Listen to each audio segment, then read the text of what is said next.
Mimi nimebahatika kukaa South Sudan.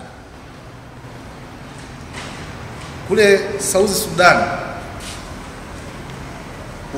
kila unayeongea naye atakwambia nilimuona mama yangu anachinjwa mbele ya macho yangu. Nilimuona baba yangu anachinjwa mbele ya macho yangu.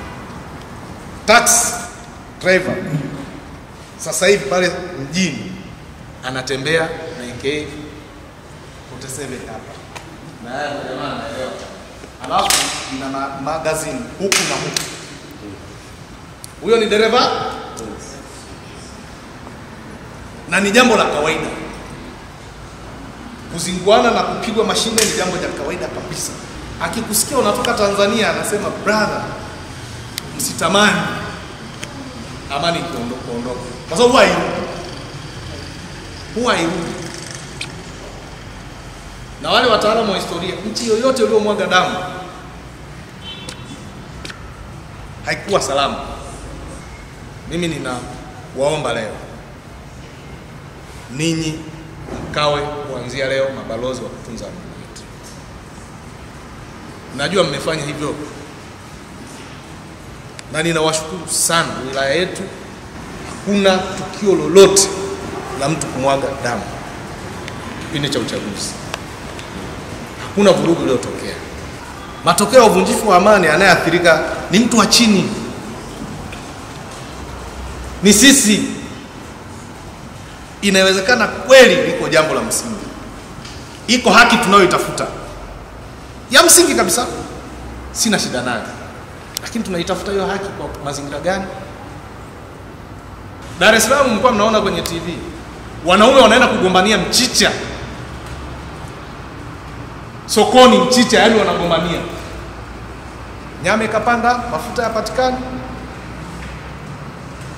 kwa sababu kuna watu wachache tu wana malengo yao. Mimi niwaombe sana sana sana, wilaya Hai isiwe sehemu ya hilo jambo, na ninyi mtusaidie, kwa sababu maumivu ya kukosa amani ni ya kwetu. Halafu kwa faida ipi sasa? Sasa hivi hapa mimi nakimbizana na muda wenu hapa, naona tu shida kuwaweka kwa muda mrefu, kwa sababu najua mkikaa hapa mtakosa hela. Sasa sembuse kufungiwa ndani siku 3 siku 4. Niwaombe sana ninyi mkawe mabalozi kwanza. Mmekuwa mkifanya hivyo, endeleeni kwa wivu mkubwa. Hili halina siasa, hili halina cha mbunge, hili halina cha nani, hili ni la kwetu. Mmenielewa ndugu zangu? Ninaomba hili mlibebe kutoka moyoni. Na sehemu kubwa na OCD mtusaidie. Unaona watu hao? Unaona si ni watu wazima hao? Si ni watu wenye familia zao? Si ni watu wanaojielewa ukiwatazama?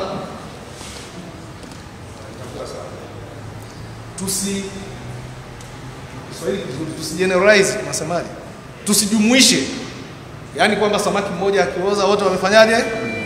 Samaki mmoja akioza unamtoa kwenye kapu, unatupa, unaendelea kula waliobaki, si ndio? Ndio. Kwa sababu tukisema ni bodaboda, ni bajaji, tusiseme ni bodaboda, tuseme ni Hamisi, tuseme ni Steven,